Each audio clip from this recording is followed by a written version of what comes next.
সমস্ত নবীরা শ্রম দিয়েছেন, কোন নবী এমন নাই যে শ্রম দেন নাই। সকলে কাজ করেছেন, সকলে কাজ করেছেন। আর কর্মবিমুখ হতে কাউকে বলা হয় নাই। নামাজ যখন পড়া হয়ে গেল, আল্লাহ পাক বলছেন ফাইযা কুদিয়াতিস সালাতু ফান্তাশিরু ফিল আরদ ওয়াবতাগু মিন ফাদলিল্লাহ। আল্লাহ পাক বলছেন নামাজ যখন পড়া হয়ে যাবে, নামাজ যখন পড়া হয়ে গেল, বসে থাকো না, ছড়িয়ে পড়ো। ফান্তাশিরু ফিল আরদ, জমিনের উপরে ছড়ায় পড়ো। রিজিক ওয়াবতাগু মিন ফাদলিল্লাহ, রিজিক অনুসন্ধান করো, খাদ্য অনুসন্ধান করো হালাল পথে। খেতে দেওয়ার মালিক হচ্ছেন আল্লাহ। খেতে দেওয়ার মালিক কে? চিল্লায় বলুন কে? আল্লাহ পাক বলেন ওয়ামা মিন দাব্বাতিন ফিল আরদি ইল্লা আলাল্লাহি রিজকুহা। এই পৃথিবীর বুকে এমন কোন বিচরণশীল জীব নাই যে জীবের রিস্কের দায়িত্ব আমি আল্লাহ আমার নিজ হাতে গ্রহণ করি নাই। সকল প্রাণীর রিস্কের দায়িত্ব কার হাতে? আল্লাহ খাওয়াবেন। এখন আল্লাহ খাওয়াবেন এই চিন্তা করে চুপ করে বসে থাকলে তো হবে না, কাজ করতে হবে। কি করতে হবে বলেন? রাসূলুল্লাহ বলেছেন ফাইযা সাল্লাইতুমুল ফাজরা ফালা তানুমু আন তালবি আরযাকিকুম। রাসূলুল্লাহ বলেছেন ফজরের নামাজ পড়া হয়ে গেলে ঘুমায় থাকো না, রিজিক অনুসন্ধানের জন্য মাঠে ময়দানে ছড়িয়ে পড়ো। একজন শুনেছিল যে এক মাওলানা সাহেব ওয়াজ করলেন খেতে দেওয়ার মালিক আল্লাহ, আল্লাহই খাওয়াবেন। উনি তখন চিন্তা করলেন আল্লাহই যদি খাওয়ায় তো আমি খামোকা কষ্ট করি কেন? উনি মসজিদে যাই নামাজ পড়া আরম্ভ করলেন। একদিন হলো খাবার পায় না, 2 দিন হলো খাবার পায় না, 3 দিন হয়ে যায় খাবার নাই। সর্বনাশ, তাহলে মৌলানা সাহেব কি ধোকাই দিল নাকি?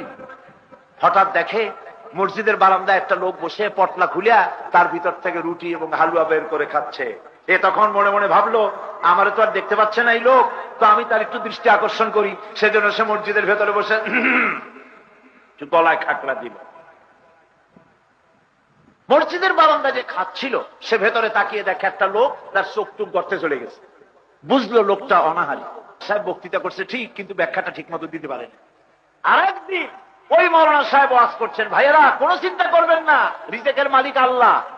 ওই লোক মাঝখান দিয়ে দাঁড়ায় গেছে, হুজুর ওয়াজ তো করেন, একটু ব্যাখ্যা টাকা দিয়ে করিয়ে। বলে কিরকম? আল্লাহ ঠিকই রিজিক দেন, সেজন্য 3 দিন অপেক্ষা করা লাগে, একটা গলা খাকড়া দেওয়া লাগে, তারপর একটা রুটি আর একটু হালুয়া পাওয়া যায়। আরে ভাই আল্লাহ তো খাওয়াবে, আপনি কাজ করবেন না? আপনাকে তো কাজ করতে হবে, কাজ না করলে খাবার পাবেন কোথায়? এই জন্য আপনাকে কাজ করতে হবে। আর যারা শ্রমিক, শ্রমিকদেরকে আল্লাহ পাক ভালোবাসেন। আল্লাহর বন্ধু তারা যারা কাজ করে খায়, রিকশাওয়ালা, ঠেলাওয়ালা, কুলি মজুর, এরা সমাজের অপঙ্ক্ত নয়। এরাই হচ্ছে সমাজের সেই সব লোক যারা মাথার ঘাম পায়ে ফেলে হালাল রুজি কামাই করে। রিকশাওয়ালার পয়সাই তো সবচাইতে হালাল পয়সা। আর যত ঝগড়া বাঁধে সব রিকশাওয়ালাদের সাথে। ভদ্রলোক রিকশায় গিয়ে উঠলেন, যেহেতু রিকশাওয়ালা রিকশা চালায়, দাড়ি ওর পাকা হোক না কেন, এই বেটা রিকশাওয়ালা দিকে আয়, তুই তামারি আর তুমি ছাড়া কথা কওয়া যায় না, যেহেতু রিকশা চালায়।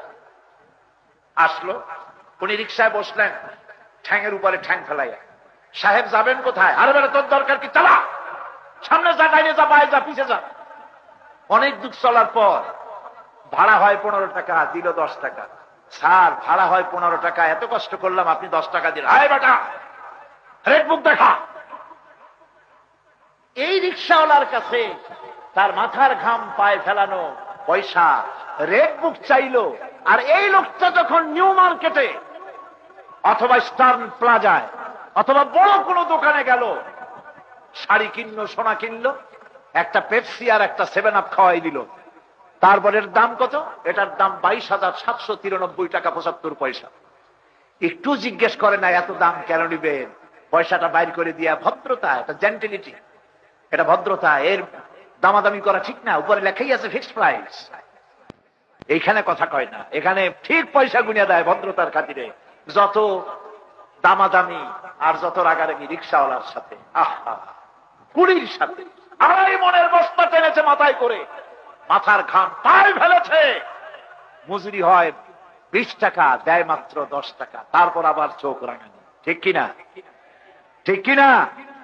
এটি হলো আমাদের অসৎ আচরণ। ওদের সাথে ভালো আচরণ করতে হবে। দেখেন শান্তি, এই টাকা পয়সা কামাই করিয়া যত বড় লোক হোক শান্তি নাই। শান্তি থাকলে ওই গরিবের ঘরেই আছে। আপনার তো শান্তি। বড় বড় আভিজাত্যপূর্ণ এলাকা ঢাকা, নাম নিব না, ওই সব অভিজাত এলাকায় বিশাল বাড়ি গাড়ি, এসি ডিসি ফ্রিজ, অভাব নাই কিছু। কিন্তু সাহেব এসেছেন বাসায়, এসে দেখেন ম্যাডাম বেগম সাহেবা ভ্যানিটি ব্যাগ হাতে নিয়ে তিনি গাড়িতে উঠছেন।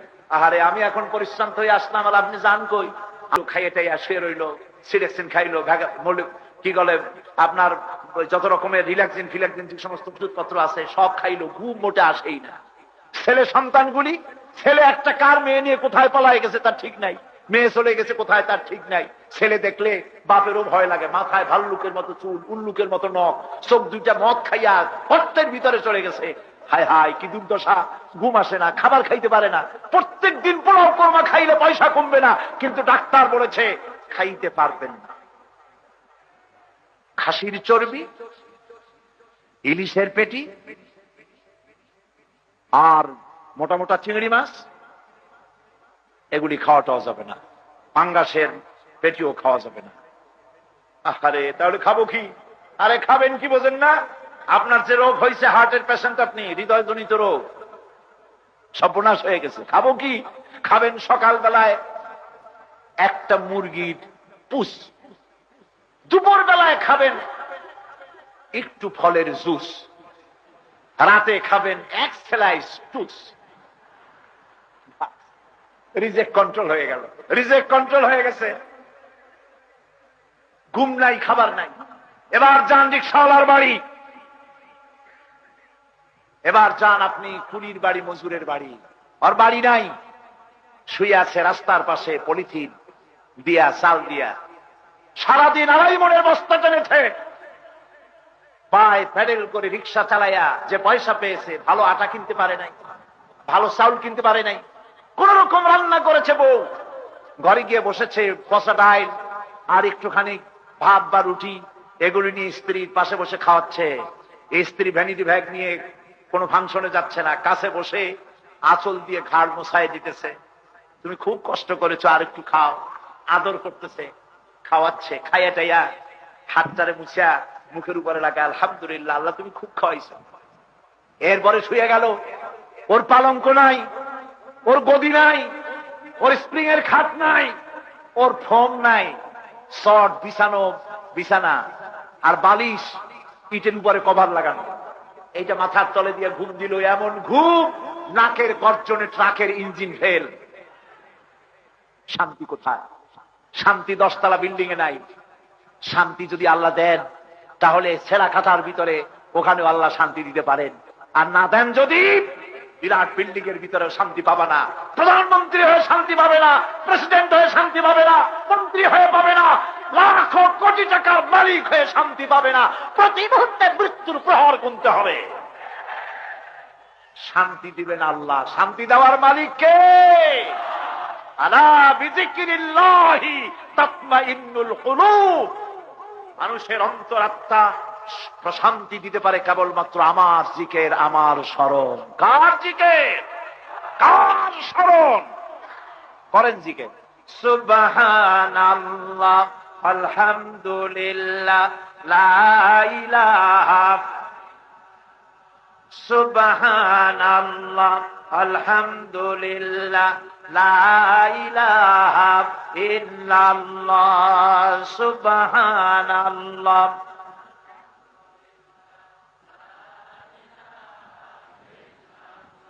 সুবহানাল্লাহ, আলহামদুলিল্লাহ, লা ইলাহা ইল্লাল্লাহ, সুবহানাল্লাহ।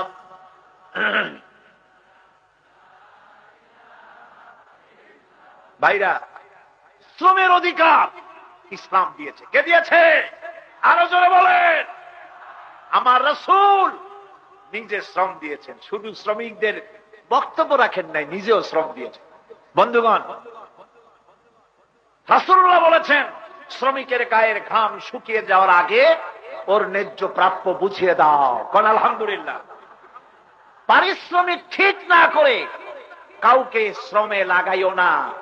আপনার বাড়ি রাজমিস্ত্রি হোক আর রিক্সাওয়ালা হোক, আগে পারিশ্রমিক ঠিক করেন, কত দেবে।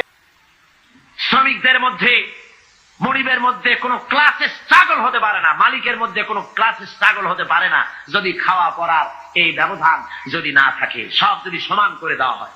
এই ব্যবস্থা ইসলাম করেছিল।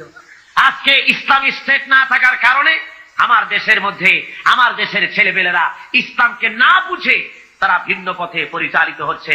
তারা মনে করতেছে যে সমাজতন্ত্রের মাধ্যমে বুঝি শান্তি আসবে। আমার দেশের কলেজের ছেলেরা, ইউনিভার্সিটির ছাত্ররা তারা মনে করে যে শান্তি আসবে সমাজতন্ত্রের পথে। কোন পথে? এটা আসলে সমাজতন্ত্র না, এটা আসলে হলো 6 মাস তন্ত্র। কি তন্ত্র বলুন? 6 মাস তন্ত্র। ওরা বলে কমিউনিজম, আসলে কমিউনিজম নয়, এটার নাম আসলে হলো কমিউনাইজম। আসলে এটার নাম কি? অর্থাৎ এর চাইতে পচা মতবাদ, এর চাইতে মানবতা বিধ্বংসী মতবাদ আল্লাহর জমিনে আর একটাও হতে পারে না। পৃথিবীতে মানবতা বিধ্বংসী মতবাদ 2টা। জোরে বলেন কয়টা? একটা হলো পুঁজিবাদ আর একটা হলো সমাজবাদ। এই 2টি মতবাদ গোটা দুনিয়ার মানুষকে জ্বালিয়ে পুড়িয়ে শেষ করে দিল। ওই সেদিন লোকেরা বলল যে এইবার দুনিয়ায় শান্তি হবে। কেমনে শান্তি হবে? কয় যে দুনিয়ার 2 মহাশক্তি, 2জন শান্তির পায়রা ওয়াশিংটনে মিলিত হচ্ছেন। একজন রাশিয়ার গর্বাচেভ আর একজন কি আমেরিকার রোনাল্ড রিগান। বললেন যে এইবার পৃথিবীতে শান্তি হবে। ওরা হলো শান্তির পায়রা। আমি বললাম ওরাই যদি হয় শান্তির পায়রা, তাহলে পৃথিবীতে অশান্তির শকুন হবে কারা? গোটা দুনিয়াকে জ্বালিয়ে পুড়িয়ে মেরেছে এরা, এই 2 শক্তি। জোরে বলেন ঠিক কিনা? গোটা বিশ্বকে জ্বালিয়ে পুড়িয়ে শেষ করেছে তারা। মাঝারি পাল্লার ক্ষেপণাস্ত্র তারা বন্ধ করতে এসেছে, অর্থাৎ অস্ত্র বেশি হয়ে গেছে, এখন বন্ধ করা ছাড়া পথ কি? পোড়ায় ফেলা ছাড়া পথ কি? নদীতে ডুবাই দেওয়া ছাড়া পথ কি? গোটা দুনিয়ার সমস্ত গরিব রাষ্ট্রগুলিকে পায়ের তলে রেখে তারা শাসন করবে, শোষণ করবে, এটাই হলো তাদের কাজ। আর এভাবে তারা অগ্রসর হতে থাকে। রাশিয়ার সমাজতন্ত্রীরা বলেছে সব সমান করে দেবে, ওরা পারবে সমান করতে। গর্বাচেভের বউ যখন, গর্বাচেভের বেগম রাইসা যখন ওয়াশিংটনে যখন নামলেন প্লেন থেকে, সাংবাদিকরা লিখছেন যে তার যে অর্নামেন্টস, তার যে কাপড় চোপড় শরীরে লাগানো ছিল, তা দেখে যুক্তরাষ্ট্রের বড় বড় ধনিত স্ত্রীরা নিজেদেরকে তাদের সামনে নিতান্ত গরিব বলে মনে করবে। সমান করতেছে। তবে একটা কথা বলেছেন উনি, গর্বাচেভ যখন নামলেন সিঁড়ি থেকে, তখন একটা কথা বলেছেন। সাংবাদিকরা জিজ্ঞেস করেছেন এই বৈঠক আপনি কি মনে করেন, এই বৈঠক সম্পর্কে? উনি বললেন বৈঠককে আমি খুব ভালো মনে করি। আমি মনে করতেছি যে বৈঠক ঈশ্বর আমাদের সহায় হবে, ঈশ্বর আমাদের সহায় হবে।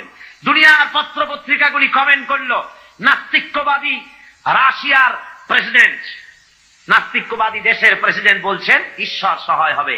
কথাটা মন্দ না, ভূতের মুখে রাম না। কথা বুঝতে পেরেছেন? তবে আজকে একটি জিনিস ভালো লক্ষ্য করা যাচ্ছে, তা হলো এই, গর্বাচেভ আগের মতো অন্যান্য প্রেসিডেন্টের মতো নন, বরং তিনি ভিন্ন চিন্তা করতেছেন।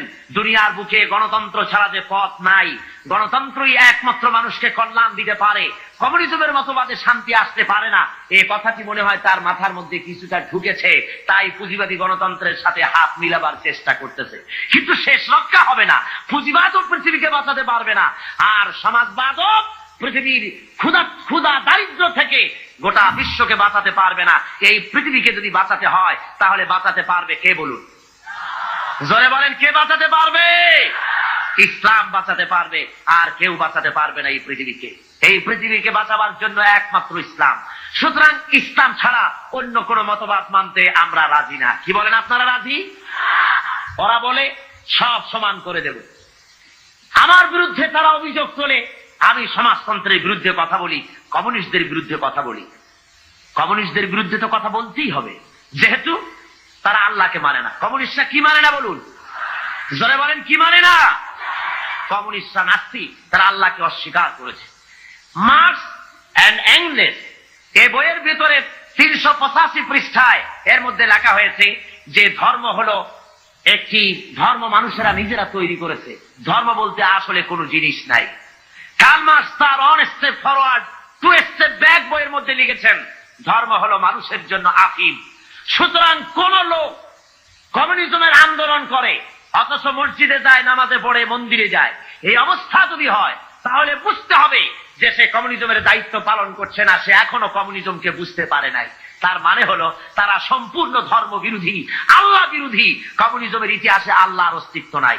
সুতরাং এই কমিউনিজমের মতবাদকে প্রতিষ্ঠা করার জন্য 1918 সালে সোভিয়েত সংবিধানের 13 নম্বর অনুচ্ছেদ সংযোজিত করা হয় 1918 সালে। সেখানে দেশের সকল ধর্মের ধর্মীয় সমস্ত শিক্ষা প্রতিষ্ঠানে ধর্মীয় শিক্ষা পুরাপুরি বন্ধ করে দেওয়া হয়। এবং 1921 সালে রাশিয়ার বুকে বিভিন্ন ধর্মীয় প্রতিষ্ঠানগুলি, মসজিদ মাদ্রাসাগুলি, হাজার হাজার মসজিদ মাদ্রাসা তারা ক্লাব করেছে, সিনেমা হলে পরিণত করে দিয়েছে।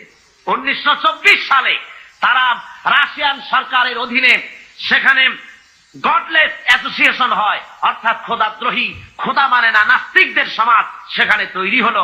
এবং তারা একই বছরে হাজার হাজার আলিমদেরকে, মুসলমানদেরকে সেখানে তারা জবাহ করলো। রাশিয়ার ভিতরে মসজিদ মাদ্রাসা যেখানে ছিল, আপনার আজ থেকে অন্তত অক্টোবর বিপ্লবের পূর্বে আমার কাছে এই রাশিয়ানদের বিপ্লবের বইপত্র বহুত আছে। সেই বইপত্র থেকে আমি সংগ্রহ করেছি, আপনারাও পড়তে পারেন। রুশ, ভারত, বাংলাদেশ একটি বই আছে, বাংলাদেশে বেরিয়েছে। এছাড়া অনেক অথেন্টিক বই আমার কাছে আছে রাশিয়া সম্পর্কে। আমি আন্দাজে বক্তৃতা করি না, পড়াশোনা করে বক্তৃতা করি। পুঁজিবাদী দেশ চোখে দেখেছি, সমাজতান্ত্রিক দেশও চোখে দেখেছি। চোখে দেখে তারপরে বক্তব্য রাখি। অক্টোবর বিপ্লবের পূর্বে সোভিয়েত রাশিয়ায় মসজিদের সংখ্যা ছিল 26,279টি, আর 1959 সনে এসে এই মসজিদ দাঁড়িয়েছে 1200-তে। এরপরে এই মসজিদের সংখ্যা আরো কমে গেছে, অর্থাৎ মসজিদগুলি ক্লাব বানানো হয়েছে, নাট্যশালা বানানো হয়েছে, আর যুব কমিউনিস্টদের তাস তাসা জুয়া খেলার অফিসে পরিণত করা হয়েছে। জোরে কন্যা উজুবিল্লাহ। রাশিয়ার ভিতরে মুসলমানদের জোহরের নামাজ পড়া নিষেধ, আসরের নামাজ পড়া নিষেধ। নামাজ পড়লে পরে তাহলে উৎপাদন কমে যাবে, সেই জন্য নামাজ পড়তে দেওয়া হয় না। খাতনা করা নিষেধ।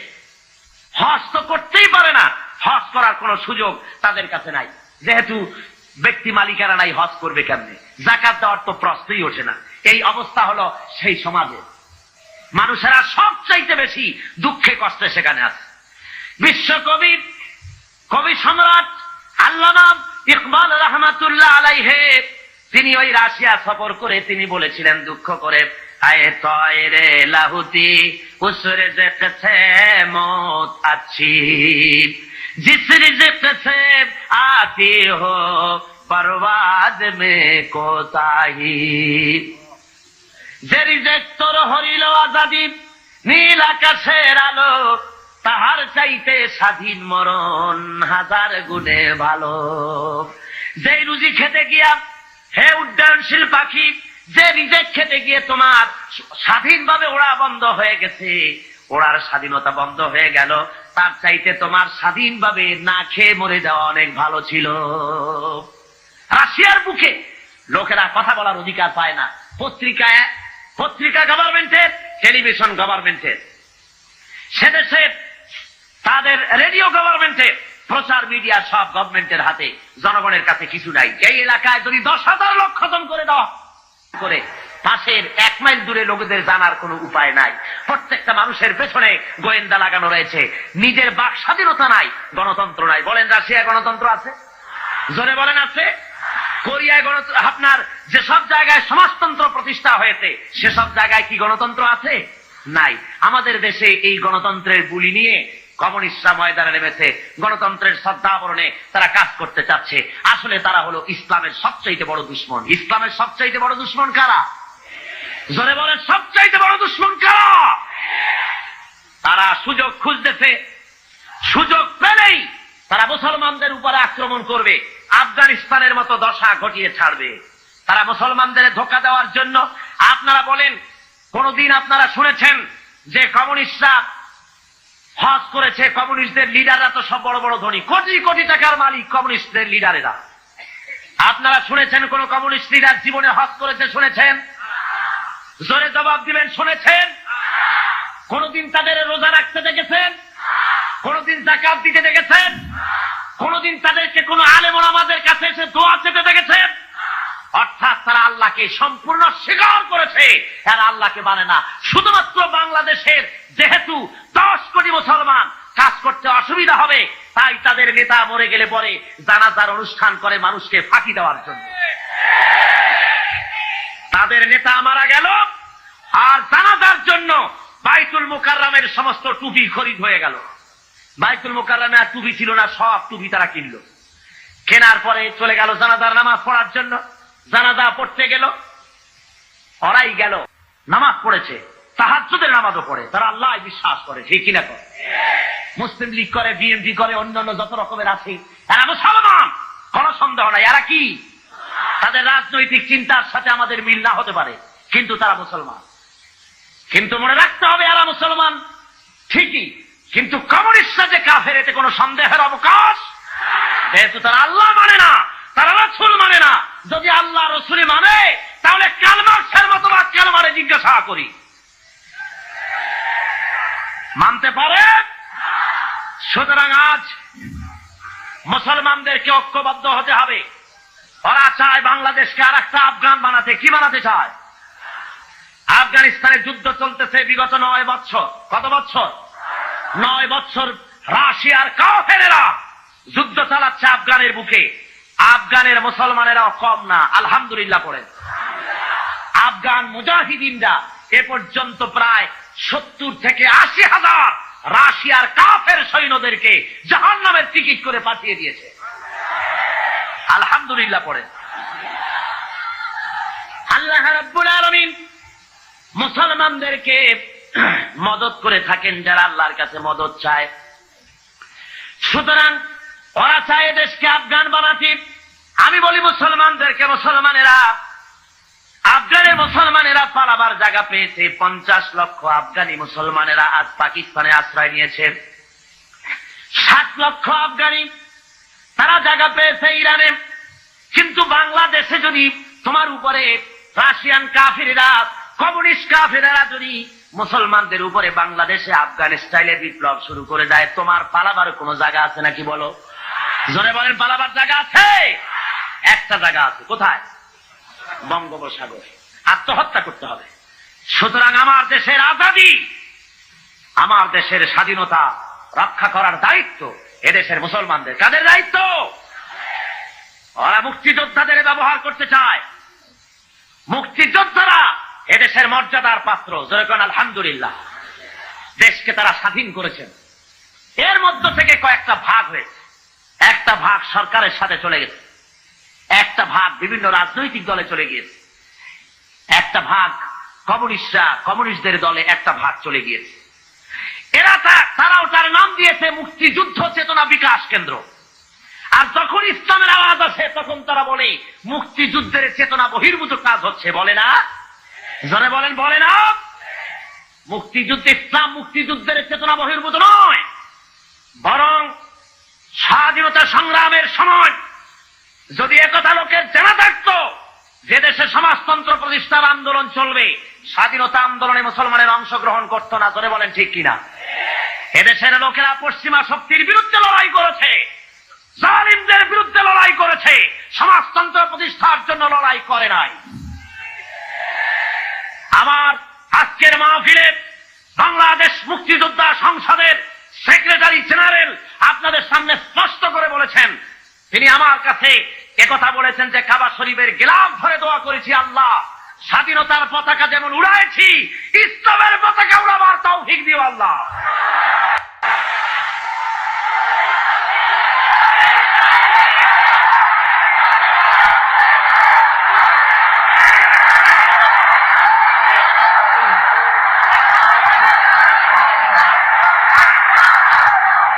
সুতরাং ভাইয়ের আমার, আজকে 4 দিন ধরে বা 5 দিন ধরে আপনাদের সামনে কোরআনে কারীমের যে কথা বলা হলো, এই কথা অনুযায়ী নিশ্চয়ই আপনারা বুঝতে পেরেছেন ইসলাম ছাড়া অন্য কোনো পথ নাই। সমাজতন্ত্রের স্পষ্ট কথা ভালো করে মুখস্থ করে যান। কমিউনিজমের সাথে মুসলমানের সংঘর্ষ ছাড়া আর কিছুই হতে পারে না। সমাজতন্ত্রের সাথে, কমিউনিজমের সাথে মুসলমানের, ইসলামের কোনো মিতালি কিয়ামত হয়ে যেতে পারে। সূচের ছিদ্র দিয়া উট চলে যেতে পারে, কমিউনিস্টদের সাথে ইসলামের সাথে কোনো সম্পর্ক হতে পারে না। সুতরাং মুসলমানেরা কমিউনিস্টদের জনসভায় যাওয়া হারাম, কমিউনিস্টদের মিছিলে যোগ দেওয়া হারাম, তাদেরকে 4টা পয়সা সহযোগিতা করা হারাম। জোরে বলেন কি?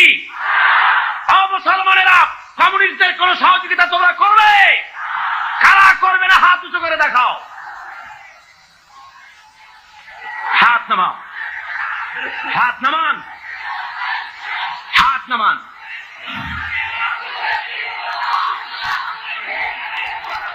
ভাইরা আমার, থামুন, থামুন। আজকে আমার কাছে খবর এসেছে, ওরা গতকাল কমিউনিস্টরা মিটিং করেছে আমার উপরে হামলা করার জন্য। ভাইরা আমার, আমার এই কণ্ঠস্বর থাকবে যতক্ষণ আমি বেঁচে আছি। আমার উপরে যদি হামলা করা হয়, আর আল্লাহ রাব্বুল আলামিন যদি আমার শাহাদাতের দরজা নসিব করেন, তাহলে আল্লাহর কাছে দোয়া থাকবে, আয় আল্লাহ, তোমার কোরআন আমার সামনে, শাহাদাত যদি আমার নসিব হয়, আমার রক্ত যেন লেলিহান শিখা হয়ে কমিউনিস্টদের জ্বালিয়ে পুড়িয়ে সার খার করে কলেমার পতাকা যেন উড়িয়ে দেয়।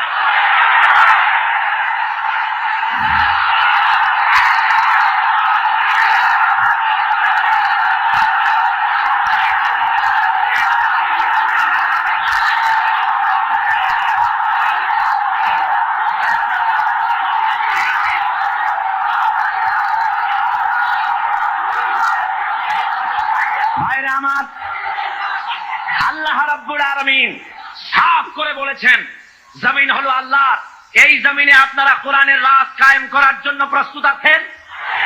জোরে বলেন, আছেন? যদি জেলে যাওয়া লাগে যাবেন, যদি ফাঁসির মঞ্চে চড়া লাগে চড়বেন। আল্লাহ রাব্বুল আলামিন বলছেন, শুনুন, ওয়াকাতিলুহুম হাত্তা লা তাকুনা ফিতনাতুন ওয়া ইয়াকুনা আদ-দীনু কুল্লুহু লিল্লাহ। সংগ্রাম করো, লড়াই করো, সেই পর্যন্ত যতক্ষণ আমার দিন কায়েম না হয়, ফিতনা ফাসাদ দুনিয়া থেকে মূলোৎপাটিত যতক্ষণ না হয়, ততক্ষণ পর্যন্ত তোমরা লড়াই করতে থাকো, আমার দিন কায়েম না হওয়া পর্যন্ত। ইল্লা তাফআলুহু তাকুন ফিতনাতুন ফিল আরদি ওয়া ফাসাদুন কাবীর। তাকুন ফিতনাতুন ফিল আরদি ওয়া ফাসাদুন কাবীর। যদি এই সংগ্রামে লিপ্ত না হও, যদি এই জিহাদে শরীক না হও, তাহলে বিরাট ভাঙন আর বিপর্যয় তোমাদের জন্য চলে আসবে। সুতরাং এই ময়দানে তোমাদের আসতে হবে, এটা হলো শাহাদাতের ময়দান। এই ময়দানে আসতে পরে ইল্লা আল্লাহর দিন কায়েমের জন্য যদি চেষ্টা করেন, তাহলে রক্ত দেওয়া লাগে, জান দেওয়া লাগে, মাল দেওয়া লাগে। কবি বলতেছেন, ये शहादत गहे उल्फत में कदम रखना, लोग समझते हैं आसा है मुसलमान होना। লোকেরা মনে করে মুসলমান হওয়া খুব সহজ। না, মুসলমান হওয়া সহজ নয়। আল্লাহর দ্বীন জমিনে কায়েমের জন্য এটা শহীদ ঈদগাহ, এ ময়দানে রক্ত দিতে হয়। কি দিতে হয়? আর সেই রক্ত রক্ত নয়, সে মৃত্যু মৃত্যু নয়, সে মৃত্যু হলো জীবন। সে মৃত্যুর নাম কি? সে মৃত্যুর নাম কি? আল্লাহ রাব্বুল আলামিন শাহাদাতের মওতকে এত বড় বরকতপূর্ণ মর্যাদাপূর্ণ করেছেন। শহীদি মওত যদি কারো নসিব হয়ে যায়, তাহলে সে মওত পিঁপড়ায় কাটা যন্ত্রণার চাইতে আর বেশি কিছু হয় না।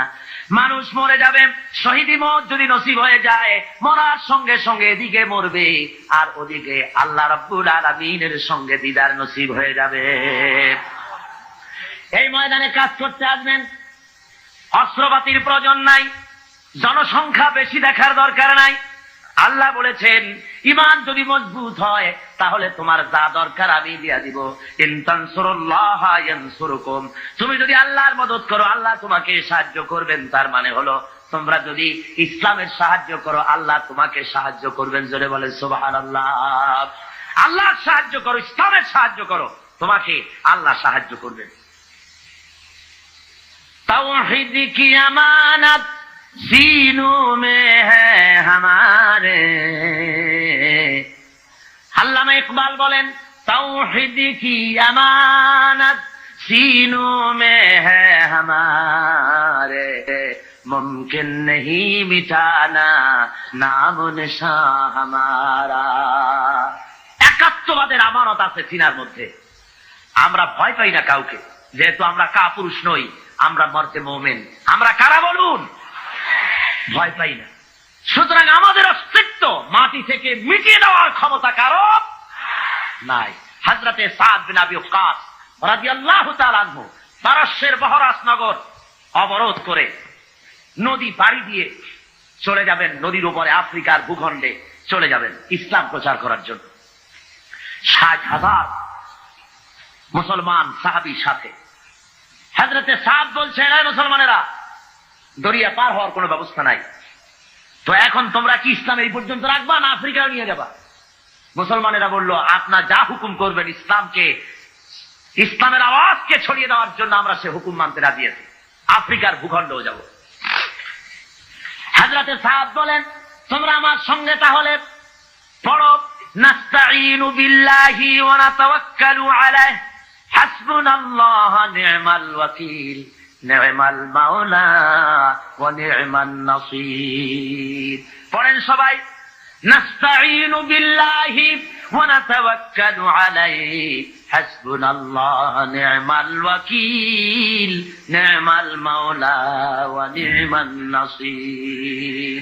হযরতে ইতিহাসের মধ্যে লেখা রয়েছে, হযরতে সাদ রাদিয়াল্লাহু তাআলা আনহু এই কথা বলে নিজের ঘোড়ার পৃষ্ঠে সওয়ার হয়ে দরিয়ার উপরে ঝাঁপায় পড়লেন। পিছনে যত সাহাবী ছিলেন, মুসলমান ছিলেন, সবাই ঝাঁপায় পড়লেন। দরিয়ার ভিতর থেকে তারা পাড়ি দিয়ে ওপরে চলে গেলেন। একটা ঘোড়াও হারায় গেল না, একটা লোকও হারায় গেল না, স্রোতে কাউকে ঠেলে দিল না।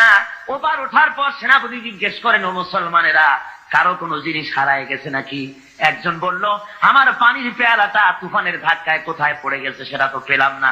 হযরতে সাদ বলেন, মুজাহিদের কোন জিনিস কেউ ছিনিয়ে নিতে পারে না, আল্লাহ রাব্বুল আলামিন তোমাকে সেটা ফেরত দিবেন বলে আমি আশা করি।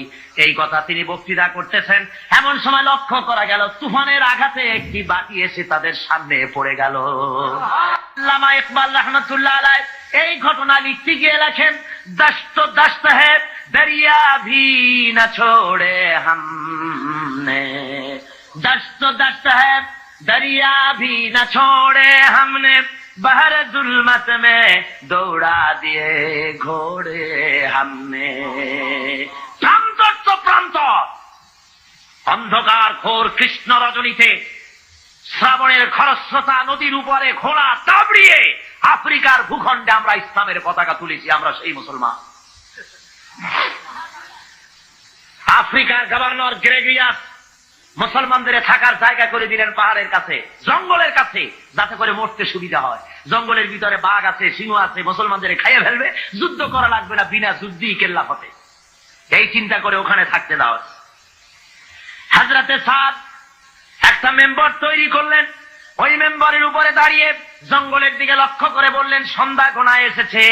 হযরতে সাদ ঘোষণা করলেন, ইয়া আইয়াতুহাল হাসারাতু ওয়াসসিবাউ নাহনু আসহাবু রাসূলুল্লাহ সাল্লাল্লাহু আলাইহি ওয়াসাল্লাম ফাইন্না নাজিলুনা ফামান ওয়াজাদনা বা'দাহু ফারজিউ ফাইন্না নাজিলুনা ফামান ওয়াজাদনা বা'দাহু কাতালনাহু। গায় দেওয়া হয়, সারা বিশ্বে আমি বিস্ফোরিত হয়ে পড়ব।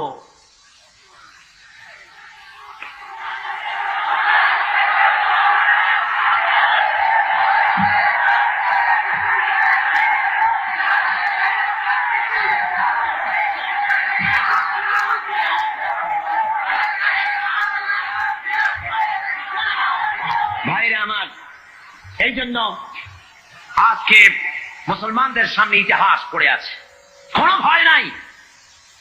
নারীর সতীত্বের হেফাজতের জন্য, নারীর নির্যাতন থেকে নারীকে বাঁচাবার জন্য, শ্রমিকের অধিকার ফিরিয়ে দেওয়ার জন্য, দুঃখ দারিদ্র দূর করার জন্য, সমাজে আল্লাহর দেওয়া বিধান প্রতিষ্ঠার জন্য একটাই পথ, সে পথ হলো ইসলাম কায়েম করা। কি পথ? ইসলামের কোন বিকল্প আছে? জোরে বলেন, আছে? কোন বিকল্প নাই। এই রাস্তায় কাজ করতে হবে, আর কাজ করলেই আল্লাহর মদদ পাওয়া যাবে। আপনার বিপদ হবে যত ঘনীভূত, আল্লাহর রহমত হবে তত ত্বরান্বিত। এই থিওরিটা মুখস্থ করুন। ইসলামের জন্য আপনার উপরে বিপদ হবে যত ঘনীভূত, আল্লাহর রহমত হবে আপনার প্রতি তত ত্বরান্বিত। জোরে বলেন সুবহানাল্লাহ, জোরে বলেন সুবহানাল্লাহ। আপনি লক্ষ্য করে দেখেন, বদরের প্রান্তরে নবীজি মুসলমানদেরকে যখন জিহাদের ময়দানে নিয়ে এলেন, সেই জিহাদের ময়দানে দেখা গেল দুইটা ছোট্ট তরুণ জিহাদের ময়দানে এসেছে। হুজুরের কাছে গিয়ে তারা বললেন, হুজুর আমাদেরও জিহাদের জন্য পারমিশন দেন। হুজুর বলেন, তোমরা ছোট, তোমাদের দেওয়া হবে না। তারা কান্দাকাটি শুরু করে দিলেন। আল্লাহ নবী বললেন, তোমাদের ভিতরে যার গায়ে শক্তি বেশি তারে নেওয়া হবে। দেখি দুইজনে একটু দস্তাদস্তি করো, দেখি কার গায়ে শক্তি বেশি। দুইজনে দস্তাদস্তি শুরু করে দিলেন। একজন হলেন মুআজ, আর একজন হলেন মুআওয়াজ। মুআওয়াজ ছোট, মুআজ হলো বড়। হযরতে মুআওয়াজ ছোট সাহাবী, তিনি বলেন, মুআজের কানে কলে বলে, ভাই তোমার গায়ে তো শক্তি বেশি, আমারে তো তুমি সহজেই ফেলে দিতে পারবা, আর তুমি জিহাদে চলে যাবা। ও ভাই, তোমার কাছে আমি অনুরোধ করি, যেমনে পারো অন্তত একটিবার ভান করে তুমি আমার তলে পড়ে গিয়ে আমি জিতেছি এটাও প্রমাণ করে দিয়ে জিহাদে আমাকে শরীক হওয়ার সুযোগ দিও। রাসূল পাক সাল্লাল্লাহু আলাইহি ওয়াসাল্লাম এই দৃশ্য দেখে হুজুরের চোখের কোণায় পানি এসে গেল। আহা, ইসলামের জন্য এই তরুণ ময়দানে এসেছে। পারমিশন হুজুর দিয়ে দিলেন, লড়তে নেমেছেন ময়দানে। আমি বাতিলকে দুনিয়া থেকে মিটিয়ে দেওয়ার জন্য কামান বন্দুক দরকার না, ইমানি শক্তি দরকার। কিসের শক্তি দরকার? ইমানি শক্তি। হযরতে মুআওয়াজ সিংহ শাবকের মতো ঝাঁপিয়ে পড়েছেন। হযরত আব্দুর রহমান বিন আওফ রাদিয়াল্লাহু তাআলা আনহু তিনি বলেন, দুটো যুবক তরুণ ছেলে দেখে আমি আশ্চর্য হলাম। বড় বড় বীরেদের মধ্যে এই ছোট ছেলেরা আসলো কেন? এর মধ্যে একজনে আমার জিজ্ঞাসা, চাচাজি শুনেছি মক্কা শরীফে মুহাম্মদ সাল্লাল্লাহু আলাইহি ওয়াসাল্লামকে, আমার হুজুরকে সবচাইতে বেশি কষ্ট দিয়েছে আবু জেহেল। তো আমরা তো আবু জেহেলকে চিনি না, চাচাজি আবু জেহেল কই একটু দেখা। হযরত আব্দুর রহমান বলেন, আমি অবাক হয়ে গেলাম যে আবু জেহেলকে বড় বড় বীরেরা ভয় পায়, ছোট্ট ছেলে তারে তালাশ করে। আমি বলে দিলাম, ওই যে দেখা যায় ওইটা হলো আবু জেহেল। বলার সঙ্গে সঙ্গে মুআজ এবং মুআওয়াজ দুইজনে তরবারি ভাজতে ভাজতে আবু জেহেলের সামনে গিয়ে হাজির। আবু জেহেলকে তরবারি দিয়ে আঘাত করতেছে, আবু জেহেলও তাদেরকে তরবারি দিয়ে আঘাত ফিরাতেছে। এক পর্যায়ে আবু জেহেল মুআজের ডান হাত বাম হাতের উপরে কোপ মেরেছে।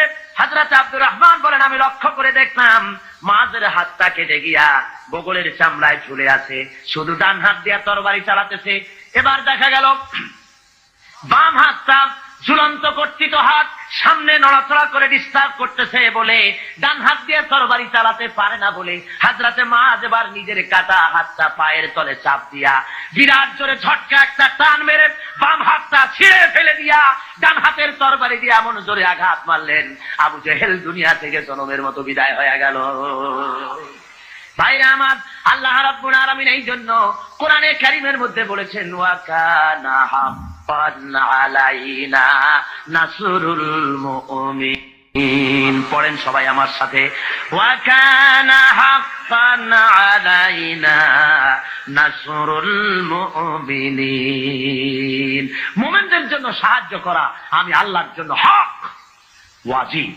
মুমিনদের জন্য সাহায্য করা আমার জন্য ওয়াজিব হয়ে যায়। আমার বান্দাদেরকে আমি সাহায্য করে থাকি। জোরে বলেন সুবহানাল্লাহ ওয়া বিহামদিহি। ভাইরা আমার, এই কাজের জন্য রাসূল নিজে রক্ত দিয়েছেন। দেন নাই রক্ত? বলেন দেন নাই? আমরা কি করতে পারলাম? এখন পর্যন্ত একদিন জেল হলো না, জরিমানা হলো না, রক্ত দিলাম না, গাল মন্দ আসলো না।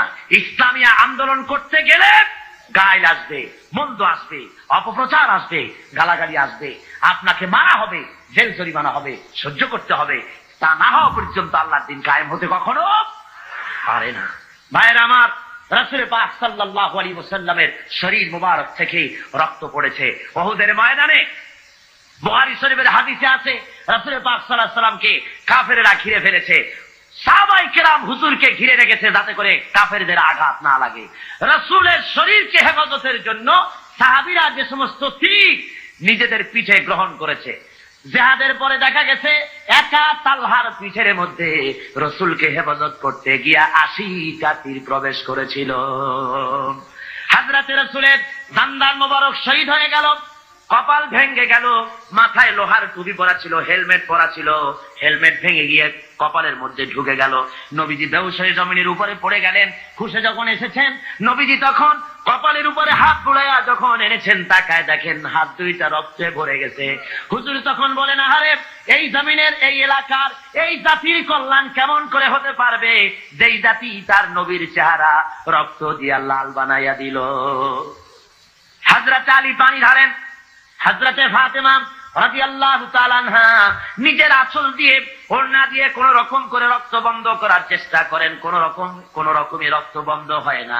হাদিস শরীফে এসেছে, এবার হযরত ফাতেমা তিনি চলে গেলেন, আগুন, তিনি খেজুরের বোনাম, খেজুরের পাতা দিয়ে বোনানো চাটাই, ওই চাটাই পোড়াইয়া ছাই বানাইয়া হুজুরের কপালের ভিতরে ঢুকাই দিলেন। রক্ত বন্ধ হয়ে গেল, কিন্তু চতুর্দিকে ছড়ায় গেছে আল্লাহর নবী নাই, নবী শহীদ হয়ে গেছেন। মদিনার মানুষেরা পাগলের মতো হয়ে গেল, এতিমের মতো হয়ে দৌড়ানো শুরু করে দিল, দৌড়ানো শুরু করে দিয়েছে। এক বুড়ি শুধু দৌড়ায়, জিজ্ঞেস করেন একজন সাহাবী, দৌড়াও কেন? কয় ওহুদে যেতেছি। কয় যায় কোনো লাভ নাই, তোমার যে দুইটা সন্তান জিহাদে এসেছিল দুইটা শহীদ হয়ে গেছে। বুড়ি কান্দে আর বলে, কে শহীদ হয়েছে শুনতে চাই না, ও সাহাবী বরং তাড়াতাড়ি করে বলো আল্লাহর নবী কেমন আছেন। আবার দৌড়ায় আর একজনে বলে, বুড়ি যাও কই? কয় যাচ্ছি ওহুদের ময়দানে। কয় কে? কোনো লাভ নাই, কোনো লাভ নাই, তোমার যে স্বামী এসেছিলেন জিহাদের ময়দানে তিনিও শহীদ হয়ে গেছেন। মেয়ে লোকটি কাঁদে আর বলেন, ও আল্লাহর নবীর সাহাবী, কে শহীদ হয়ে গেছে শুনতে চাই না, বরং তাড়াতাড়ি করে বলো আল্লাহর নবী কেমন আছেন। আরে ওই মেয়ে লোক দৌড়াতে দৌড়াতে সাহাবায়ে কেরাম পরিবেষ্টিত হুজুরের কাছে পৌঁছে গেছেন, যে দেখেন আল্লাহর নবী জিন্দা আছেন। হুজুরের এই জিন্দা চেহারা মোবারকের দিকে তাকায়া ওই মেয়ে লোকটি কেঁদে কেঁদে বলেন, ইয়া রাসূলুল্লাহ, স্বামী মরা শোক, দুইটা কলিজার টুকরা সন্তান মরা শোক, সব আমার কলিজা থেকে ধুয়ে মুছে সাফ হয়ে গেছে। হুজুর আপনি জীবিত আছেন, এটাই মুসলমানের জীবনের সান্ত্বনা। আল্লাহ রাসূল নিজে রক্ত দিলেন, সাহাবায়ে কেরাম রক্ত দিলেন, জান দিলেন, শাহাদাত বরণ করলেন। সুতরাং শাহাদাতের মউত হলো মুসলমানদের জন্য সর্বশ্রেষ্ঠ মউত, এর চাইতে বড় মউত আর হতে পারে না। সেই জন্য বলছি, আসুন আল্লাহর দেওয়া বিধান কায়েমের জন্য মুসলমানদেরকে অগ্রসর হতে হবে, জান দিতে হবে, মাল দিতে হবে, রক্ত দিতে হবে। আল্লাহ রাব্বুল আলামিনের এই পথে চলতে গেলে সব কিছুই করতে হয়। আল্লামা ইকবাল বলেছেন, বাতিল সে দবনে ওয়ালে আয়ে আসমান হি হাম, বাতিল সে দবনে ওয়ালে आए आसमान ही हम, सोबर कर चुका है तू इम्तिहान हमारा। বাতিলের সামনে মাথা নত করা জাত আমরা নই। হে আকাশ, হে জমিন, বহুবার তোমরা দেখেছো আমরা পরীক্ষায় উত্তীর্ণ হয়েছি, মানুষের তৈরি করা আইনের সামনে মাথা নত করি নাই কখনো। যেহেতু আমরা মুসলমান, আমরা বেঁচে থাকলে হব গাজী, মরলে হব কি? বাঁচলে গাজী, মরলে শহীদ। সুতরাং এই শাহাদাতের মৌতি আমাদের তামান্না হওয়া উচিত। হাদিস শরীফে এসেছে, মুসলমানেরা সবসময় সংখ্যায় ছিল কম আর কাফেররা ছিল বেশি, কিন্তু জিতেছে কারা? জিতেছে কারা? এবারেও বাংলাদেশের জিহাদে জিতবে কারা? যারা বলেন জিতবে কারা? ইনশাআল্লাহ, বলুন ইনশাআল্লাহ। ভাইরা আমার, সরওয়ারে কায়নাত সাল্লাল্লাহু আলাইহি ওয়াসাল্লাম রোমানদের সাথে লড়াই হবে, রোমানদের সাথে যুদ্ধ হবে। সেই জিহাদের ময়দানে রাসূল সৈন্য রিক্রুট করলেন। ওরা কয় যে ইসলামের রাজনীতি নাই, পাগলের দল, ইসলামের রাজনীতি নাই। ছেলেমেয়েরা কলেজে পড়ে, ইউনিভার্সিটিতে পড়ে, আশ্চর্য কথা, নাক ধরে চাপ দিলে এখনো মায়ের দুধ বাইর হবে। কয় যে ইসলামের রাজনীতি নাই, ধর্মান্ধরা নিজেরা রাজনীতি বানাইছে। নাউজুবিল্লাহ। সেদিনের ছেলে এই ধরনের বেয়াদবি কথা বলার সাহস পাও কিন্তু। যে যে জিনিস জানে না তার সে সম্পর্কে কোনো কথা বলা উচিত নয়। রাসূল রাজনীতি করেন নাই তো কি করেছেন? রাসূল কি বৈরাগী ছিলেন? যারা বলেন বৈরাগী ছিলেন? আমার আল্লাহর নবী সেনাপতি ছিলেন, কমান্ডার ইন চিফ। যারা বলেন কি ছিলেন? সেনাপতি। আমার নবী প্রেসিডেন্ট ছিলেন, তো পরিচালনা করেছেন, অর্থনীতি দিয়েছেন, সমাজনীতি দিয়েছেন, সৈন্য রিক্রুট করেছেন, সৈন্য রিক্রুট করেছেন। মোতার প্রান্তরে লড়াই হবে, 1 লক্ষ রোমান সৈন্য, আর মুসলমান মাত্র 3000। মুসলমান মাত্র কত? মাত্র 3000। আমি আরো বলেছি আপনাদেরকে এই হাদিসের এই কাহিনীটা, আবারও শোনাতে চাই। ইমানি জজবা বাড়ুক। 1 লক্ষ রোমান সৈন্য, তাদের সামনে 3000 মুসলমান। কি আশ্চর্য কথা! আর ওরা হলো অস্ত্রে শস্ত্রে সজ্জিত, আর এদের কাছে ভাঙ্গা ছেঁড়া অস্ত্র। ভাইয়ের আমার, আল্লাহ নবী 3000 মর্দে মুজাহিদ তৈরি করে নিয়ে আল্লাহ নবী জনাবে মুহাম্মদ রাসূলুল্লাহ সাল্লাল্লাহু আলাইহি ওয়াসাল্লাম বললেন, এবারে আমি সেনাপতি নির্বাচিত করতে চাই। ওগো সাহাবীরা, তোমাদের মধ্যে এই যুদ্ধের ভিতরে প্রধান সেনাপতির দায়িত্ব পালন করবেন আমার ছেলে যায়েদ। কোথায় তুমি? হযরত যায়েদ দাঁড়িয়ে গেলেন, ইয়া রাসূলুল্লাহ লাব্বাইকা ওয়া সাদাইক। আমি যায়েদ হাজির। যায়েদ হলেন হুজুরের কি ছেলে? পালক পুত্র। বললেন আমি উপস্থিত। হুজুর বললেন, 2 নম্বরের সেনাপতির দায়িত্ব পালন করবে আমার চাচাতো ভাই হযরতে আলীর ছোট ভাই জাফর বিন আবি তালেব। কোথায় তুমি? উনিও দাঁড়িয়ে গেলেন। হুজুর বলেন, 3 নম্বরে দায়িত্ব পালন করবে হযরতে আব্দুল্লাহ বিন রাওয়াহা। কোথায় তুমি? তিনিও দাঁড়িয়ে গেলেন। হুজুর বলেন, তোমরা চলে যাও, নিজেদের বাড়ি গিয়ে বিবি বাল বাচ্চা মা বাপের কাছ থেকে বিদায় সালাম আরজ করে আস। ভাইয়ের আমার, আমি বলে থাকি, এই দুনিয়ায় না জেনে হঠাৎ করে সামনের থেকে পিছন থেকে কেউ যদি গুলি খায়, এ ধরনের গুলি খেয়ে মরা হলো এক জিনিস, আর জেনে বুঝে মরা হলো ভিন্ন জিনিস। বলেন ঠিক কিনা? ওনারা জানেন নিশ্চিত ভাবে মরে যাওয়া ছাড়া কোনো পথ নাই। শাহাদাতের জন্য পেয়ালা ইফতারা পান করতে যাবেন, যেহেতু হুজুর বলেছেন জিহাদের ময়দানে সেনাপতি লাগবে একজন, কিন্তু হুজুর বলেছেন 3 জন। তাহলে বোঝা গেল এই 3 জনের একজনও ফিরে আসবে না, শহীদ হয়ে যাবে। হযরতে যায়েদ দাঁড়িয়ে বলেন, ইয়া রাসূলুল্লাহ, আমার তো আর যাওয়ার জায়গা নাই, আমার তো মা বাপ নাই, আপনি আমার আব্বা, আপনি হুকুম করেছেন। আমার মা হযরত আয়েশা ঘরে বসে শুনেছেন, আমি মেনে নিলাম। আমান্না সাল্লামনা সামি'না ওয়া আতা'না। হযরতে জাফর তিনি চলে গেলেন বাড়ি। বিবিকে ডেকে বলেন, ওরে বিবি, আমার সালাম নাও। আল্লাহ নবী আমাকে সেনাপতি বানাইছেন, মুতার যুদ্ধের রোমকদের বিরুদ্ধে লড়াই করতে যাচ্ছি, সুতরাং আমি তোমার কোনো হক আদায় করতে পারি নাই। স্বামী স্ত্রী হিসাবে ঘর গৃহবাস করতে গিয়ে কোনো হক যদি তোমার নষ্ট করে থাকি, আল্লাহর হস্তে তুমি আমারে মাফ করে দিও।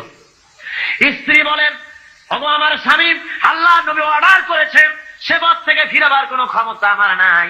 আমি বরং আল্লাহর কাছে দোয়া করি, রব্বুল আলামিন, আমার স্বামী জিহাদের ময়দানে যেতেছে, আমার স্বামীকে জিহাদের গাজী বানাই আমার কাছে আবার ফিরাইয়া দিও। হযরতে জাফর তরবারির উল্টা পিঠ দিয়া স্ত্রীর হাতের উপরে মৃদু আঘাত করলেন, বললেন, বিবি রে, উল্টা দোয়া করো না, তোমার উল্টা দোয়া আল্লাহ রব্বুল আলামিন কবুল করবেন না। যেহেতু নবীজি আমার নাম মাঝখানে বলেছেন, আমার আগেও একজন আছেন, পরেও একজন আছেন, আজকের তোমার সাথে এই মুহূর্তে জীবনের আমার শেষ দেখা, আর কোনোদিন তোমার সাথে দেখা হবে না। তোমাকে সালাম দিয়ে যেতেছি, আমার বাচ্চা রইল, আমার বাচ্চাগুলারে দেখো, ওদেরকেও আমার এই রাস্তায় তুমি বানায়ো। হযরতে জাফর রওনা করলেন। বিবি তড়পাচ্ছে, কাটা কবুতরের মতো বিবি ছটফট করে, আর পিছনে কলিজার টুকরা সন্তানগুলি আব্বা আব্বা বলে পিছনে পিছনে দৌড়ায়। মর্দে মুজাহিদ জাফর পিছনে একবারও তাকায় দেখলেন না, কে কান্দে কে দৌড়ায়। হযরতে আব্দুল্লাহ বিন রাওয়াহা তিনি চলে গেলেন নিজের বাড়ি। ওই দিন ছিল তার বাসর সজ্জা, ওই দিন ছিল তার ফুল সজ্জার রাত, নতুন বিবাহ করেছে, বাসর সজ্জা হবে। ঘরে গিয়ে শুনে বিবি কোরআন তেলাওয়াত করতেছে। হযরতে জাফর বলেন, বিবি রে, আমার সালাম গ্রহণ করো। হযরতে আব্দুল্লাহ বলেন, ও বিবি, আমার সালাম গ্রহণ করো, তুমি কোরআন তেলাওয়াত একটু সময়ের জন্য বন্ধ করো। তোমার সঙ্গে বিয়ে হয়েছে, কিন্তু আমি তোমার কোনো হক আদায় করতে পারি নাই, আমাকে তুমি আল্লাহর হস্তে মাফ করে দিও। নবীজি আমাকে সেনাপতি বানাইছেন জিহাদের ময়দানের জন্য, আমি চললাম জিহাদের মাঝে। বিবি বলে, স্বামী, তুমি জানো আমি এই মদিনার এক সুন্দরী রমণী, আমিও জানি তুমি এই মদিনার সুন্দর সুপুরুষ, কিন্তু একবারও একটু দেখতে পারলাম না প্রাণ ভরিয়া। একটুখানি ঘরের মধ্যে আসো, তোমার চেহারাটা জীবনের মতো একবার দেখে নেই। স্বামী বলে, আমি ঘরের মধ্যে ঢুকবো না, ঘরের মধ্যে ঢুকতে পরে তোমার প্রতি আমার প্রেমের আকর্ষণ বাড়বে, ভালোবাসা বাড়বে। বিবি বলে, আল্লাহর কসম, প্রেম নিবেদন করব না। ঘরের মধ্যে ঢুকলে বলে, শুধু একটি বারের জন্য আমি চেহারাটা দেখে রাখবো, যাতে করে কিয়ামতের দিন আল্লাহর দরবারে অগণিত মানুষের মাঝে তোমারে আমি স্বামী বলে যেন গ্রহণ করে নিতে পারি। হযরতে আব্দুল্লাহ বলেন, ওগো প্রাণের স্ত্রী, যদি তাই হয় সেজন্য আমাকে দেখার কোনো দরকার নাই। আমি শহীদ হওয়ার পর যদি তুমি ধৈর্য ধারণ করে থাকো, তাহলে আল্লাহ রাব্বুল আলামিন কিয়ামতের ময়দানে তোমাকে আমাকে স্বামী স্ত্রী হিসাবে পরিচয় করাইয়া দিবেন। তিনজন চলে গেলেন, 3000 সৈন্য নিয়ে চলে গেলেন তারা মুতার প্রান্তরে। 1 লক্ষ রোমান সৈন্যদের বিরুদ্ধে লড়া হলো। লড়তে লড়তে ময়দানে দেখা গেল মুসলমানেরা, হযরত যায়েদ মুসলমানদের ভিতর থেকে শাহাদাত বরণ করলেন, অনেক কাফের মারা গেল। এবার হযরতে জাফর ঝান্ডা হাতে নিয়ে সামনে অগ্রসর হতেছেন। কাফেরেরা হযরত জাফরকে ঘিরে ফেলেছে। হযরতে জাফরের বাম হাতে কোপ মেরেছে, হযরত জাফর ডান হাতে ঝান্ডা নিলেন, ডান হাতে কোপ মেরেছে। এবার দুটো হাত ঝুলে পড়লো, কাটা দুইটা হাত দিয়া ইসলামের ঝান্ডা বুকের সাথে জড়াইয়া ধরিয়া পাশের সাহাবীকে ডেকে বলে, আল্লাহর নবীর সাহাবী, নবীজিকে আমার বিদায় সালাম বলে দিও, আর নবীকে বলে দিও আল্লাহ নবীর হুকুম মোতাবেক ইসলামের পতাকা যতক্ষণ পর্যন্ত শরীরের মধ্যে রুহু ছিল, আমি পতাকা মাটিতে পড়তে দেই নাই। আমার মনে হয় আমি শহীদ হয়ে যাব, যেহেতু আমার নাকের মধ্যে এখন আমি আল্লাহ পাকের জান্নাতের সুঘ্রাণ পেতেছি। ভাইরা আমার, হযরতে জাফর শহীদ হয়ে গেলেন। এরপরে হযরতে জাফর শহীদ হওয়ার পর হযরতে আব্দুল্লাহ এবং হযরত আবু উবাইদা দুইজনে এলেন এই পতাকা ধারণ করার জন্য। কয় আমরা গেলাম পতাকা আনতে, দূর থেকে দেখি পতাকা উঠতেছে। মনে মনে ভাবলাম এই পতাকা কে উড়ায়, কে ওখানে আমাদের আগে কে গেল। যায় দেখি হযরতে জাফরের হাত পাও গুলো ওরা কেটে ফেলেছে কাফেরেরা। ডান হাত কেটে একদিকে ফেলেছে, বাম হাত আর একদিকে, 2 পা কেটে 2 দিকে ফেলে দিয়েছে, দেহটা একদিকে ফেলে দিয়েছে। আর শুধু মাথা, শুধু কল্লাম একদিকে পড়ে থেকে, আমার জন্য তুই জীবন দিয়া দিলি, তোরে আজ আমি কোনো হিসাব নিব না, বিনা হিসাবে আমার বেহেশতে চলে যা। ভাইরা আমার, হযরতে জাফর কবরকে কবরে রাখা হলো। হযরতে আবু উবাইদা বলেন, স্বপ্নের ভিতরে আমি দেখি, রাত্রে ঘুমাইয়া স্বপ্নে দেখি হযরতে জাফর বেহেশতের মধ্যে ফেরেশতাদের সঙ্গে উড়ে বেড়াতেছে। আমি জিজ্ঞাসা করলাম, জাফর রে, আল্লাহ রাব্বুল আলামিন তোমার সাথে কি ব্যবহার করেছেন? হযরতে জাফর বলেন, ওরে আবু উবাইদা, আল্লাহ আমাকে জান্নাতের সব নাজ নিয়ামত দান করে আমাকে বলেছেন, জাফর তুই আমার কাছে আর কি চাস? আমি বলেছি, আল্লাহ কিচ্ছুই চাই না, আর একবার জমিনে পাঠাও। এইবার যদি জমিনে যেতে পারি, কাফেরদের বিরুদ্ধে লড়াই করে তোমার দিন কায়েমের জন্য তোমার দেওয়া এই জীবনটা তোমার জন্য আর একবার দিয়ে আসবো। যেহেতু শাহাদাতের মওতের চাইতে ভালো মওত আল্লাহর জমিনে আর নাই, ধরে বলেন সুবহানাল্লাহ। শাহাদাতের মওতের তামান্না যদি কারো না থাকে, হাদিস শরীফে এসেছে, যদি জিহাদের তামান্না, জিহাদের ইচ্ছা, বাসনা কারো মনের মধ্যে না থাকে, মৌত হবে মুনাফিকের মৌত। কিসের মৌত হবে? মুনাফিকের মৌত। সুবহানাল্লাহ। মিশকাত শরীফের হাদিসে এসেছে, একবার হুজুর সাল্লাল্লাহু আলাইহি ওয়াসাল্লাম এক জানাজায় হাজির হয়েছেন। হযরত ওমর রাদিয়াল্লাহু তাআলা আনহু বলছেন, হুজুর আপনি এই লোকটার জানাজা পড়বেন? এই লোকটা ইসলামের ব্যাপারে এই ক্ষতি করেছে, এই করেছে, সেই করেছে, নানান কথা উনি তুললেন। হুজুর উপস্থিত জনতাকে জিজ্ঞেস করলেন, ওই মেয়ারা, এই লোকটা সম্পর্কে তোমাদের কোনো ভালো কাজের রিপোর্ট আছে, জানো কিছু? কেউ কিছু কয়। একজনে দাঁড়ায় কয়, হুজুর আমার কাছে একটা রিপোর্ট আছে। কি? কয় যে একবার আমি দেখেছি একটা ইসলামের মুজাহিদ দল জিহাদ করে রাত্রে এক জায়গায় তাবু গেড়ে তারা বিশ্রাম আরাম করতেছিলেন, আর আমি এই লোকটাকে দেখেছি সারা রাত দাঁড়িয়ে দাঁড়িয়ে মুজাহিদদেরকে পাহারা দিয়েছে, যাতে করে এই মুজাহিদদের কারো কেউ অত্যাচার করতে না পারে, রাত্রে আক্রান্ত না হতে পারে, সেই জন্য সারা রাত এই লোকটা দাঁড়ায় দাঁড়ায় পাহারা দিতে আমি দেখেছি।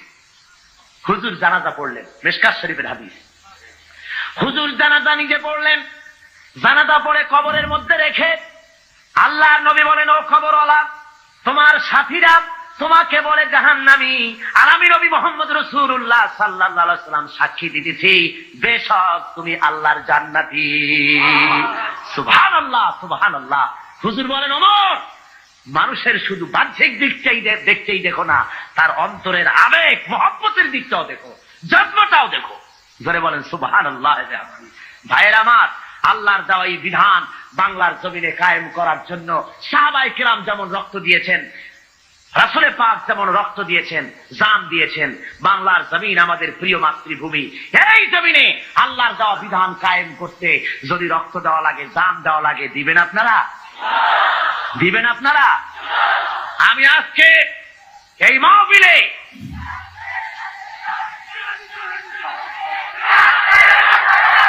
আমি আপনাদের বলতে চাই, বাংলাদেশে আল্লাহ যদি মেহেরবানি করেন ইলেকশন আসতে পারে, পারে না? পারে কিনা? আল্লাহ মেহেরবানি করলে ইলেকশন আসবে, কিন্তু সেই ইলেকশন আসলে পরে গণতান্ত্রিক পদ্ধতিতে আল্লাহর দ্বীন কায়েম হওয়ার পথ আছে, সুযোগ আছে।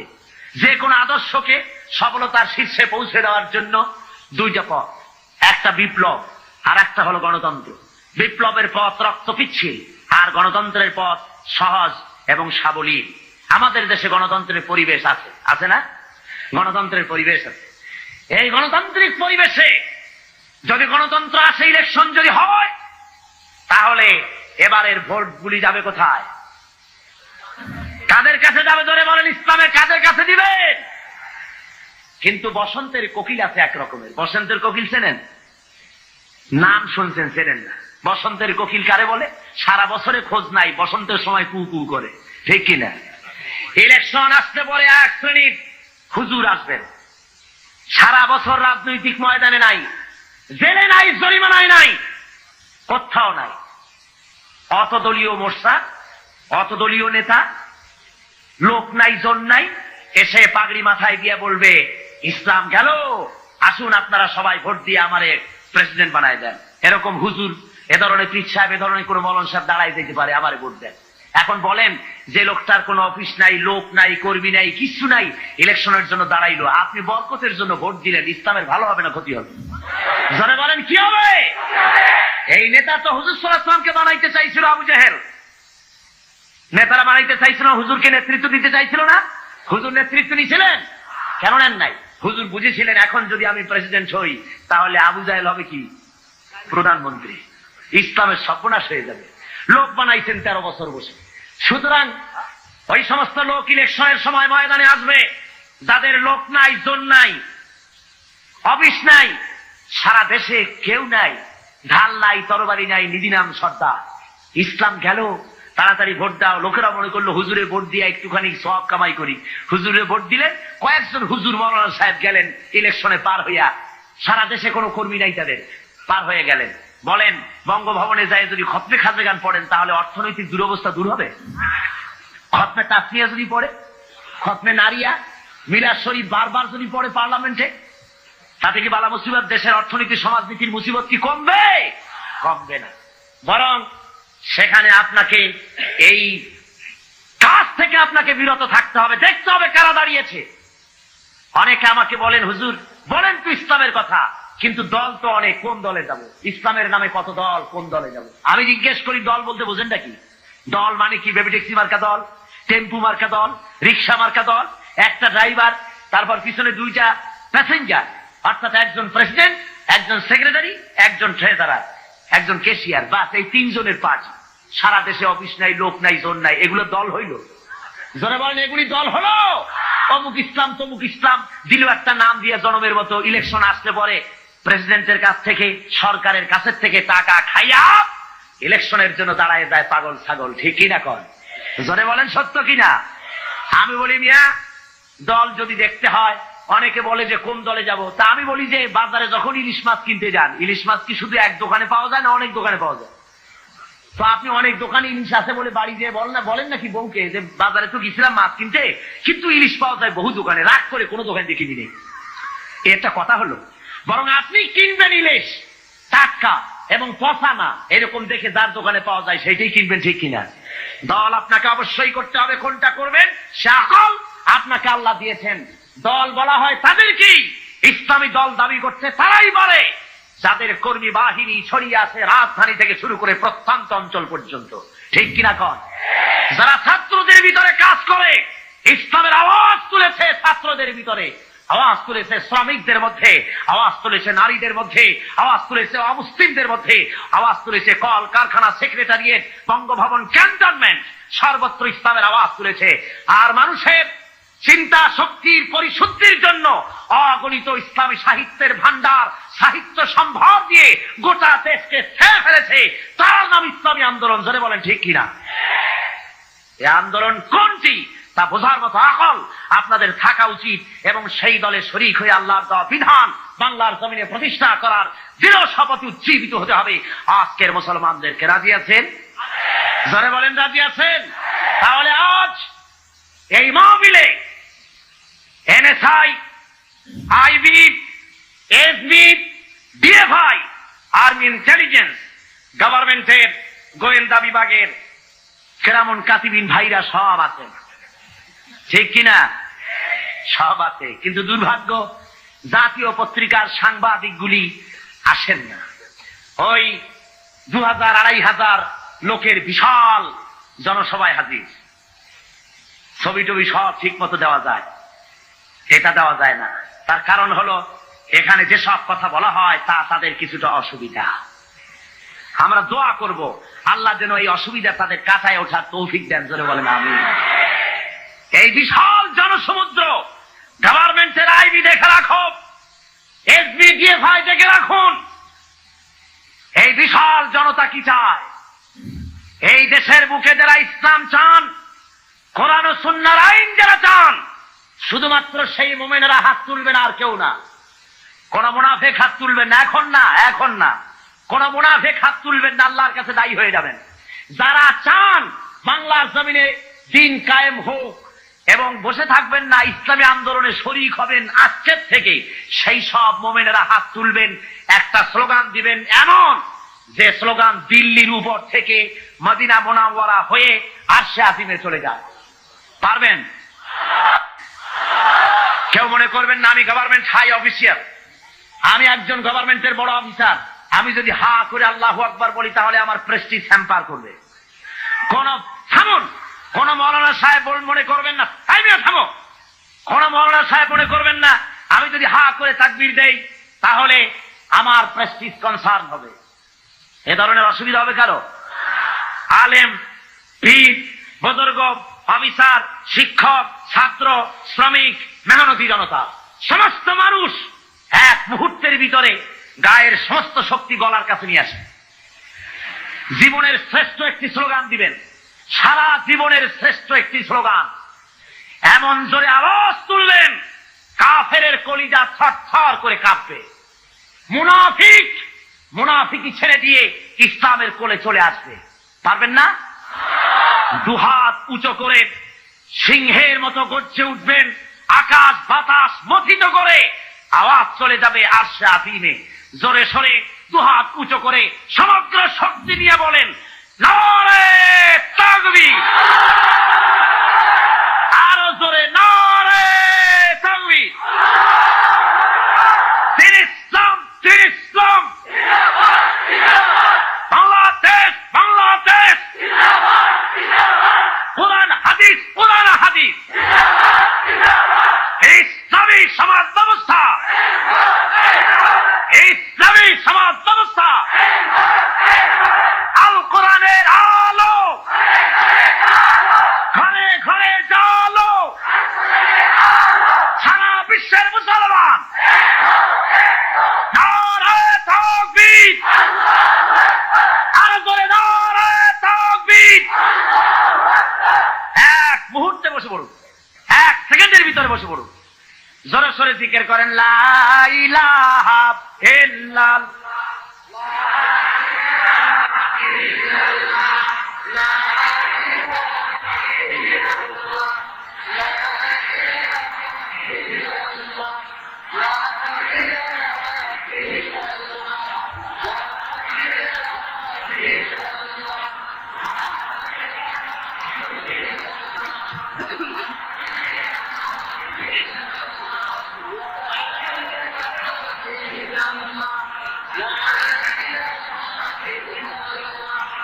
লা ইলাহা ইল্লাল্লাহু মুহাম্মাদুর রাসূলুল্লাহ। ভাইরা আমার, আল্লাহর দেওয়া বিধান জমিনের উপরে কায়েমের জন্য আমাদেরকে এগিয়ে আসতে হবে। মোনাজাত আর বেশি দেরি হবে না, অল্প সময়ের মধ্যে মোনাজাত করে দেব। যেহেতু বহু দূর দরাজ থেকে লোকেরা এসেছেন, রাত আজকে বেশি করা হবে না। আপনারা দাঁড়ানো মানুষেরা বসে পড়বেন। আল্লাহর দেওয়া এই বিধানকে বাংলার জমিনে কায়েম করার জন্য আমরা সকলে ঐক্যবদ্ধ হব এবং কিছু কথা বলবো, অত্যন্ত জরুরি যে কথাগুলি আপনাদের শুনতে হবে। চট্টগ্রাম হলো, এই চট্টগ্রামের নাম ইসলামাবাদ। এটার নাম কি? জোরে বলুন। ইসলামাবাদ হিসাবে আল্লাহ যেন এটাকে কবুল করেন, জোরে বলেন আমিন। আমি একে উঠবে না, বসুন। এটা হলো, এর নাম ইসলামাবাদ। এই ইসলামাবাদের জমিনে বাংলাদেশে সর্বপ্রথম স্বাধীনতার পতাকা উঠেছে। এইখানে স্বাধীনতার পতাকা কোথায় উঠেছে? জোরে বলেন কোথায়? স্বাধীনতার পতাকা উঠেছে সর্বপ্রথম যেখানে, ইসলামের পতাকা উঠবে সর্বপ্রথম সেখানে। জোরে বলেন ইনশাআল্লাহ। আজ আমাদের দেশে আমাদের বর্তমান সরকার, আমাদের বলতে হয়, সরকারের কাছে দাবি জানাচ্ছি, আমাদের ছেলেগুলিকে খারাপ বানাবেন না। আমাদের ছেলেগুলি খারাপ বানা দেওয়া হচ্ছে না, বলুন। ছেলেগুলিকে খারাপ বানিয়ে দেওয়া হচ্ছে। আমাদের ইউনিভার্সিটিগুলি সর্বনাশ করে দেওয়া হলো। ইউনিভার্সিটিগুলিতে অস্ত্র আমদানি করা হয়েছে। চট্টগ্রাম ইউনিভার্সিটি, আমি গত দ্বিতীয় দিনে বলেছি আপনাদের সামনে, চট্টগ্রামের একটি বিরাট গৌরব। জোরে বলেন ঠিক কিনা? বিগত 1 বছর 1.5 বছর ধরে এই ইউনিভার্সিটিতে কোনো সন্ত্রাস ছিল না, মারামারি ছিল না, ঠিক কিনা কর? সেইটা হইছে সন্ত্রাসের যুগ। আর যখন মানুষ মারা হলো, ছাত্র মারা হলো, তখন সন্ত্রাস হয় না। রাজশাহীতে যখন ছাত্র মারা হলো, শহীদ করা হলো, তখন সেটা সন্ত্রাস হয় না। রংপুরে যখন ছাত্র মারা হয়, শহীদ, তখন সেটা সন্ত্রাস হয় না। কিন্তু চট্টগ্রামে ভালোভাবে আরামে কাজ চলতেছিল ইউনিভার্সিটির, সেটা নাকি খুব সন্ত্রাস হয়েছে। এখন খুব ভালো হয়েছে। আমি জানি না ভিসি এবং প্রভিসির অবস্থাটা কি। পত্রিকায় দেখতে পেলাম ভিসি বলছেন সাক্ষাৎকারে যে সেখানে আরো হলের ভিতরে নতুন করে গুন্ডা ঢুকানো হয়েছে, সশস্ত্র গুন্ডা ঢুকানো হয়েছে। আর প্রভিসি তিনি সাক্ষাৎকারে বললেন সাংবাদিকদের কাছে যে আমি কিছু দেখতে পাচ্ছি না, সবই নাকি নরমাল। সুতরাং এর চাইতে লজ্জাজনক আর কি হতে পারে? আমার কাছে খবর এসেছে গতকাল ইউনিভার্সিটির 30টা রুমের ভিতরে ছাত্রদের তাদের বইপত্র, বিছানাপত্র সব তছনছ করে ভেঙে চুরে সব শেষ করে দেওয়া হয়। সুতরাং গভর্নমেন্ট ইচ্ছে করে এগুলি করতেছে, বলুন ঠিক কিনা?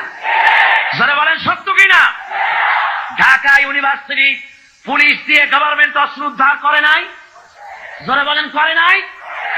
তাহলে চট্টগ্রাম ইউনিভার্সিটিতে কোন নবাবজাদা নসরুল্লাহ খান বসে আছে যে তাকে হটাবার মতো ক্ষমতা গভর্নমেন্টের নাই? যদি গভর্নমেন্টের না থাকে ক্ষমতা, তাহলে এমন নপুংসক অবৈধ সরকারকে 1 মুহূর্ত ক্ষমতায় থাকার আর অধিকার নাই।